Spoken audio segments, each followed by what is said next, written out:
Hi, my name is Dale Maley. I'd like to tell you about an interesting little project I just finished up, and it's about building a heavy-duty easel. Now, a little background on this project. My sister volunteers and teaches classes, and recently she bought a 48-inch wide by 36-inch tall bulletin board. But she needs a stand to raise it up so the bottom of the board is about 30 inches off the floor. And it needs to be stable enough that it's not tipped over accidentally, and it has to be lightweight enough that she can easily move it and then fold it up for flat storage. So my sister checked around. She checked Amazon.com and Menards, a building supply store, one of her favorite stores actually. And what she found out was the lightweight easels are just not rugged enough or large enough to handle this large bulletin board. Over on the right is a picture of a lightweight one that I actually bought in 2013 for my wife. And it's very flimsy, and it's very limited in terms of how big it can hold something, and it's also easy to tip over. Anyway, I understand why she couldn't find anything. But she knows I can make just about anything out of wood. When I started to design this heavy-duty easel, I had a couple starting out questions.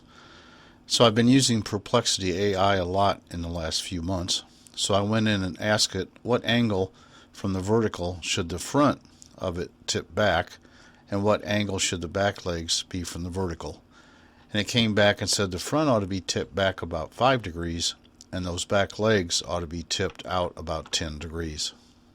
So I used SketchUp, a free drafting program, and here's the design I came up with. And the pink is the 48-inch wide by 36-inch tall easel, and the bottom of the bulletin board is 30 inches above the finished floor. So here are the basic design parameters for the heavy-duty easel. There's 2 front legs. They're 1.5 by 1.5 and they're 60 inches long. Then I put 2 notches in the top, 3 inches wide by 3/4 deep for the top horizontal piece. Those notches start 3 inches down from the top of the legs. Then the top horizontal piece is a piece of 1x4 that's 3/4 inch thick, but I cut it down to 3 inches wide and 40.5 inches long. 1.5 inches of that sticks out from the outside of both legs, and I screwed those to the front legs. Now there's one back leg, 1.5 inches by 1.5 inches. It's actually 57 3/8 overall length. And at the top there's a 3/8 inch hole for a bolt that's drilled 1.25 inches down from the top. Now here's the detail of the boards that the bulletin board rests on the easel. And in pink, the 5/8 inch thick bulletin board is shown. The leg is the big kind of vertical tip piece. Then we have a piece of 3/4 inch by 3/4 inch pine that's cut at 40.5 long. I screwed that to the piece below it, and the piece below it is 1 3/4 inch by 3/4 pine. Then I screw that to the piece below it, and that leaves you a 1 inch space for the bulletin board, and then that leaves you with a lip that's 3/4 inch high. The bottom piece is 3 inches wide by 3/4 thick, again by 40.5 long pine, and I chose to cut a decorative curve in there with a bandsaw. And when that piece was done, I screwed it to the 2 legs. Now there are 2 top hinge pieces. This is the this is the top of the back leg. And near the top, 1.25 inches down, I drill a 3/8 inch hole, and then I rounded the top, and I actually used a drum sander on my drill press to do that rounding operation. There's lots of ways you could sand or cut and round that top. Now those 2 hinge pieces, you screw those onto the top horizontal piece of pine, and then you can see the 3/8 hole that's in there, and I used a 3/8 by 3.5 inch long carriage bolt with a wing nut. Now here's the details that you need to make those 2 top hinge pieces.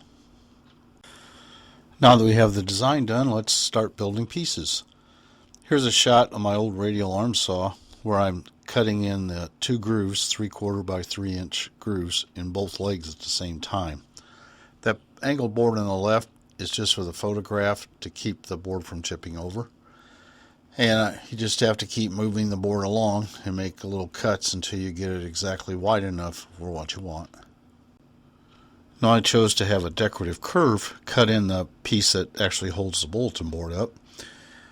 And you don't have to, that's optional. You could just leave it straight. But anyway, I needed to make a nice curve pencil outline so I could bandsaw it. So I found a piece of scrap Luan, which is thin 3/16 inch plywood, clamped it in the middle, and then just moved it over with my hand to the marks and then marked it out. And there's lots of ways you can mark out that curve. Once I got the big easel pretty well built, I wanted to test it out. So I got the bulletin board, put it on, and I was very happy. It's going to work great. So at this point, about all that's left to do is installing the chain. So I bought some chain from Ace Hardware, less than 2 feet. I also bought a package of eye hooks from Ace. They screw in. I bent one of those open and bent the eye open and left it that way. The other one, I had to open it up to get the chain in and then close it back up. And you'll see the chain with the eye hooks in a minute. Here's a close-up of that top hinge assembly. And it's got the bolt stuck through it when I was doing my dry fit up. After I shellac all the parts, I'll reassemble it, and then I'll add a washer and a wing nut to kind of tighten it all up. I did use shellac on all the parts for this bulletin board. After I put shellac on all the parts and let it dry, which doesn't take very long, then I was able to do the finished assembly of the easel, and here it is all assembled up with the chain, and all I need to do now is put on the bulletin board. So here's the finished heavy-duty easel with a bulletin board assembled onto it. It's very rugged and very stable. It folds up easily. You can adjust the chain to vary the angles on the legs, and it's very lightweight and it's very easy to move. Here's a photo of the back of the easel with the bulletin board on it. You can see the coffee cup on the right for scale. You can tell it's a pretty big and rugged unit. There's also my stove over there on the left to give you a little idea of scale. So here's a close-up of the chain. Now on the right, on the front board, that eye hook is closed, so the chain will hang from that, which is a good idea. You won't lose it. The other end of the chain then, you can hook it into an open eye hook on the back leg. And you can also adjust how much angle you want on the easel. So some closing thoughts on this project. It was actually a very fun project for me to design and build. I don't remember exactly, but I think it took about 2 hours to design it and about 6 hours to build it. It's relatively low cost. I bought two 2x4s 8-footers, and I bought two 1x4 8-footers. I don't think I consumed it all, but that's enough wood to make one of these. I did put one coat of amber shellac in all the parts. Nice thing about it, it looks good and it dries very quickly, much faster than polyurethane. I found that it was easy to fold up when I transported it in my Ford F-150 across Fairbury over to my sister's house. And boy, she was extremely pleased with this heavy-duty easel, and she immediately started decorating her bulletin board for her upcoming class. So in summary, this video explains how to design and build a heavy-duty bulletin board easel. Hopefully this video helps you on your projects and gives you some ideas. I hope you enjoyed the video. Please subscribe, and thank you.